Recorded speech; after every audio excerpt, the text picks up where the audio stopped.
जय हिंद दोस्तों, वंदे मातरम। चाइना की हालत जब से वुहान लैब का भांडाफोड़ हुआ है तब से पूरी दुनिया में काफ़ी हद तक ख़राब हो रही है, डिटोरिएट हो रही है।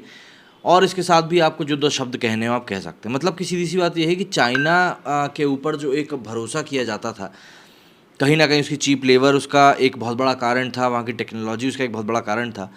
वो भरोसा अब कहीं ना कहीं पूरी दुनिया में उसको लेकर कम होता जा रहा है। अब ऐसे में वेस्ट कंट्रीज़ जो हैं वो भी कहीं ना कहीं चाइना के ऊपर से अपनी डिपेंडेंसी को धीरे धीरे ही सही लेकिन ख़त्म कर रही हैं। ऐसे में चीन की चुनौती से निपटने के लिए अमेरिका और ब्रिटेन के बाद अब एक और देश आगे आ गया है। दरअसल यूरोप की सबसे बड़ी अर्थव्यवस्था जर्मनी ने अपनी नई नीति का खुलासा किया है।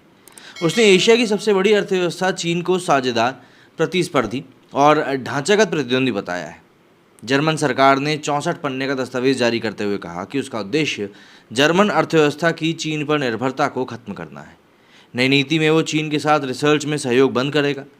उन रिसर्च परियोजनाओं को जर्मन सरकार समर्थन नहीं देगी जिनसे जर्मनी को बौद्धिक खतरा हो सकता है। साथ ही जर्मनी के शिक्षावादियों को सहयोग के सुरक्षा जोखिमों के बारे में और भी ज़्यादा जागरूक किया जाएगा।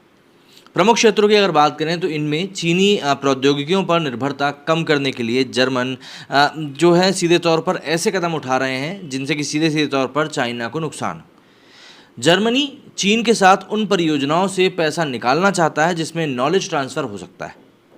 अमेरिका भारत को चीन के प्रतिद्वंदी के तौर पर देख रहा है और यही वजह है कि पिछले कुछ सालों में भारत और अमेरिका के बीच में व्यापार काफ़ी बढ़ चुका है। चीन के विकल्प के लिए अमेरिका ने China+1 पॉलिसी शुरू करी। इसका उद्देश्य कंपनियों को चीन के बाहर ऑपरेशंस का विस्तार करने के लिए प्रोत्साहित करना है। अमेरिका का चीन के प्रति रुख ट्रंप के कार्यकाल के बाद काफ़ी बदला है। ब्रिटेन की राष्ट्रीय सुरक्षा से जुड़ी रिपोर्ट में कहा गया है कि ब्रिटेन की राष्ट्रीय सुरक्षा के लिए चीन एक बहुत बड़ा खतरा है। चीन अब तक ब्रिटेन को आक्रामकता से निशाना बनाने पर सफल रहा है क्योंकि सरकार की तरफ से इस खतरे से निपटने के लिए बेहतर नीति नहीं है। इस रिपोर्ट से पहले ब्रिटेन ने सरकारी इमारतों में चीन निर्मित निगरानी कैमरे हटवाए थे ताकि जासूसी का खतरा कम किया जा सके। ऐसे में जापान ने चीन से मुकाबला करने के लिए गत अप्रैल में योजना पेश करी है। वो मुख्य रूप से एशिया में समान विचारधारा वाले देशों को सैन्य मदद पेश करेगा क्योंकि जापान ताइवान और दक्षिण चीन सागर के मुख्य मुद्दों को लेकर चीन के आक्रामक रुख का मुकाबला करने के लिए हिंद प्रशांत क्षेत्र में अपने प्रभाव को वो विस्तार करना चाह रहा है। जापान का ये कदम उसकी पिछली नीति को तोड़ने वाला भी है। दरअसल चीन से निपटने के लिए ऑस्ट्रेलिया ने अपनी सेना में दूसरे विश्व युद्ध के बाद अब तक का सबसे बड़ा बदलाव शुरू किया है। वो अब लंबी दूरी तक हमला करने की क्षमता हासिल करने की दिशा में बढ़ चुका है। उसने ऑकस मतलब कि ऑस्ट्रेलिया यूके यूएस संधि की घोषणा भी करी। इसके तहत अमेरिका और ब्रिटेन ऑस्ट्रेलिया को परमाणु शक्ति संचालित पनडुब्बियां हासिल करने में मदद करेंगे।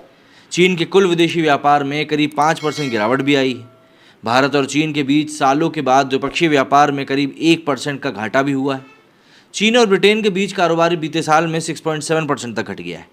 वहीं अमेरिका में चीनी सामान आयात और ज़्यादा घट गया है। जर्मनी से भी चीन का निर्यात करीब 11.25% तक कम हुआ है। ब्लूमबर्ग की एक रिपोर्ट के अनुसार जर्मनी में चीनी निर्यात करीब 5.5% कम रहा और यूरोपियन यूनियन की अगर हम बात करें तो वहाँ पर चीनी निर्यात जो है करीब 7.5% तक गिरा है। तो जाहिर सी बात है यहाँ पर चाइना को साइडलाइन किए जाने की पूरी तैयारी हो चुकी है और आने वाले समय में यदि चीन के खिलाफ और भी ज़्यादा ठोस कदम उठाए जाएंगे तो इसमें कोई बड़ी बात नहीं होगी। मेरी इस वीडियो में फिलहाल इतना ही। जय हिंद, जय भारत।